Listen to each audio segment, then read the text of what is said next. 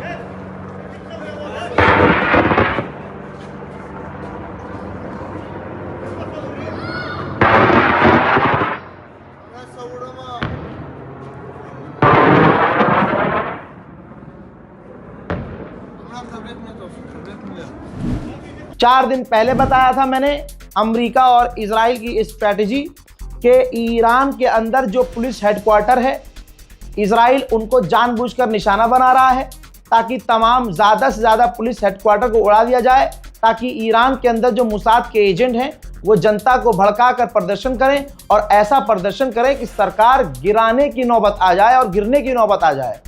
और उन प्रदर्शनकारियों को रोकने के लिए मोहल्ले में, इलाके में, एरिया वाइज जो पुलिस हेडक्वार्टर होते हैं वो हो ही ना। जब वो नहीं होंगे तो पुलिस कहाँ से होगी? तो एरिया वाइज वो हेडक्वार्टर को उड़ा रहा है। एक और पुलिस हेडक्वार्टर को ईरान में उड़ाया है इजराइल ने, देखिए।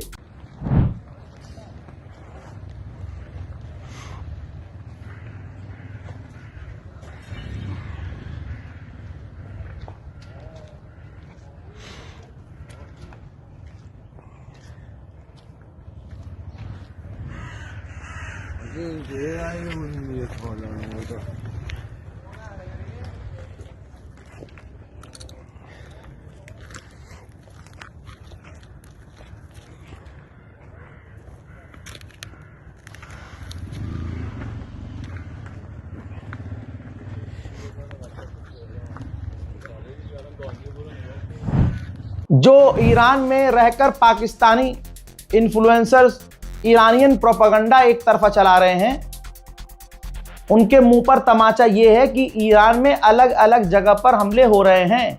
तुम नहीं दिखाओगे तो इसका मतलब यह नहीं है कि छुप जाएगा। इजराइल के आतंकी हमले ईरान पर।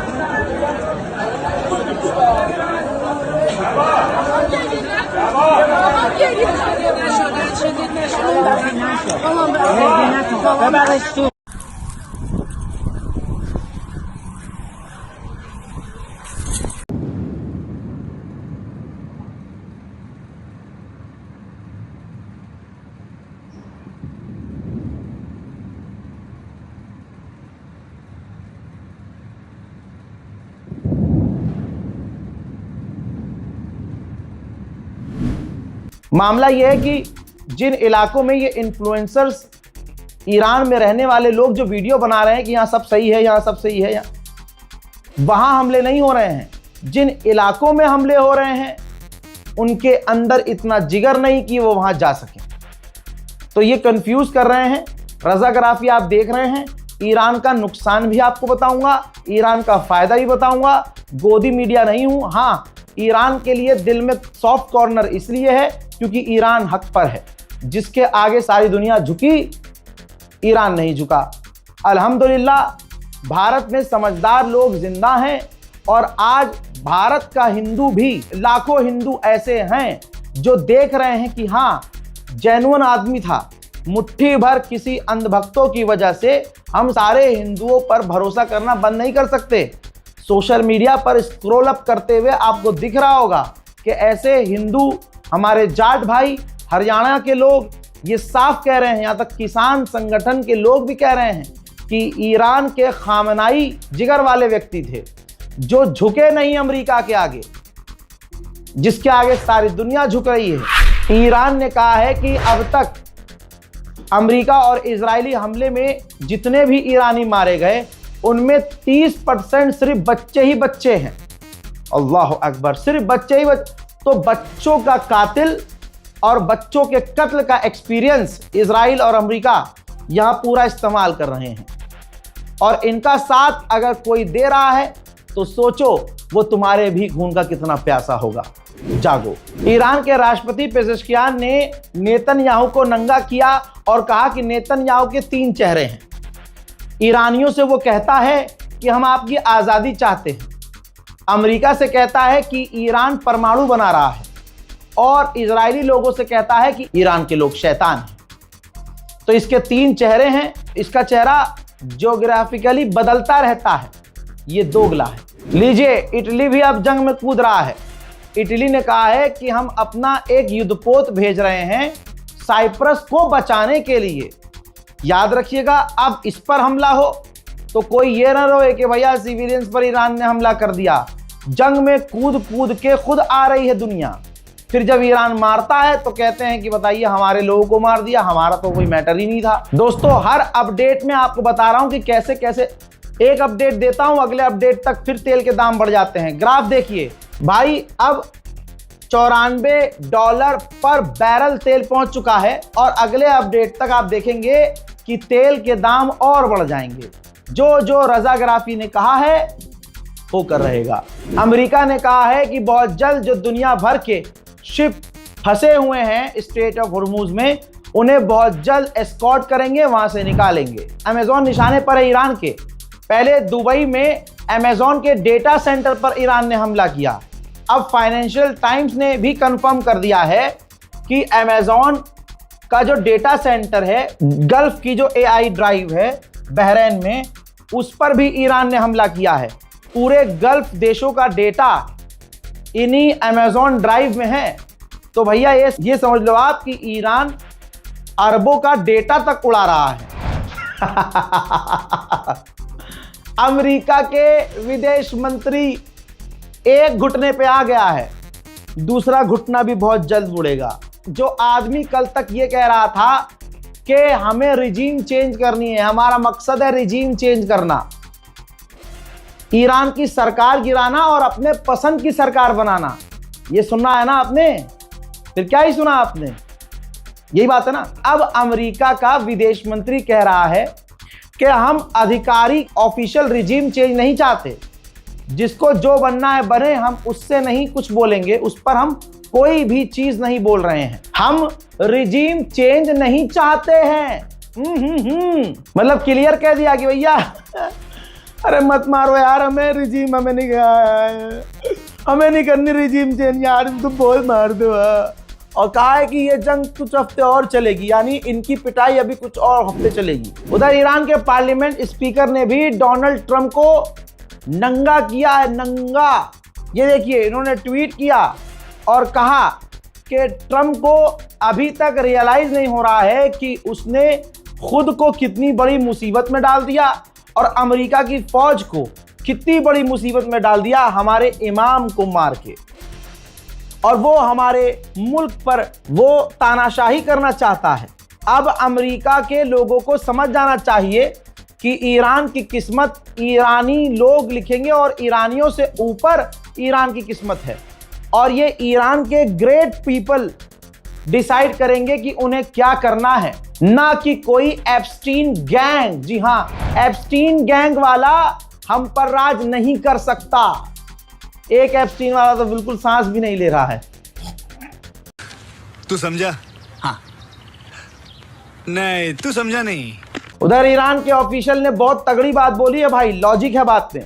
कहा कि अगर हम अजरबैजान पर हमला करना चाहते तो हम कोई छोटा मोटा ड्रोन लॉन्च नहीं करते, फिर तो हम बड़ा हमला करते। इजराइल ने कहा है कि यूएई के अंदर, दुबई के अंदर ईरानियों ने हमारे डिप्लोमेट को कत्ल करने की कोशिश की, हमने उन्हें बचाया है। भाई स्पेन का प्रधानमंत्री दिल जीत रहा है भाई साहब, जिगरा इसमें भी है। स्पेन के प्रधानमंत्री ने कहा कि अगर हम औरतों की, ईरान की औरतों की इतनी परवाह करते हैं तो उन पर बम गिराना अभी बंद कर दें। आय हाय। Por eso lo diré alto y claro, si de verdad creemos, y creo que creemos, si de verdad creemos en la libertad de las mujeres iraníes, la respuesta no puede ser más violencia. Tiene que ser más diplomacia, más apoyo a quienes luchan desde dentro y, por supuesto, más derecho internacional.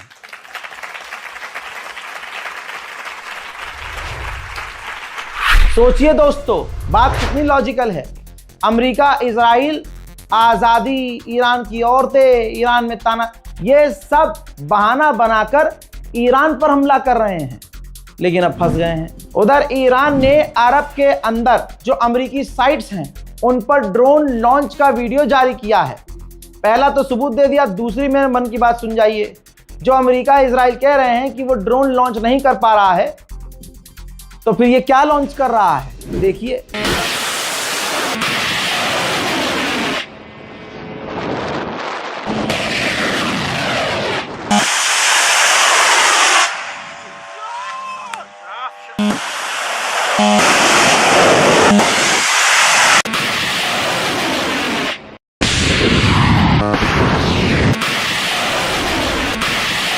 अल्लाह अकबर। अब ये दो तस्वीर देखिए, Iran ने ये दोनों तस्वीर जारी की है जिसमें ईरान ने दिखाया है कि उसने अमेरिका और इजराइल दोनों के ड्रोन्स को मार गिराया है। IRGC ने पहले ही कह दिया था कि अगर हमारे सुप्रीम लीडर को कुछ हुआ, सुप्रीम लीडर हमारे रेड लाइन है, फिर जो आग लगेगी पूरी दुनिया में लगेगी। पूरी दुनिया ने हल्के में लिया किया था। उसके बाद अब यह आग भारत तक पहुंच चुकी है। दोस्तों 3 भारतीय हमारे मारे गए जो वेसल पर हमला किया ईरान ने, और उधर पाकिस्तान में अभी अभी खबर आ रही है कि 20% डीजल और पेट्रोल के दाम बढ़ गए हैं। एक आध खुलासे तो भाई हम भी कर सकते हैं, इतना तो यकीन कीजिए आप, हमारी भी सैटेलाइट पर नजर है। भाई एक F-22 अमेरिका का फाइटर जेट इजराइल से उड़ा, ये रहा सबूत, इजराइल से उड़ा भाई। अमेरिका का F-22 इजराइल से उड़ा और उसने अपना ट्रैकर बंद नहीं किया और वो सीधा सऊदी अरब उतरा। इसका मतलब ये है कि सऊदी अरब की ज़मीन और हवा का, एयर स्पेस का इस्तेमाल सऊदी अरब इजराइल को करने दे रहा है ईरान पर हमला करने के लिए। बताइए अब क्या सबूत चाहिए। ईरानियन ऑफिशियल से मेरी रिक्वेस्ट है, ज़रा ध्यान दीजिए। सऊदी अरब पूरा एयर स्पेस और अपनी ज़मीन इजराइल को दे चुका है आप पर हमला करने के लिए। फिलहाल के अपडेट में इतना ही। इस रिपोर्ट को शेयर कीजिए। जय हिंद।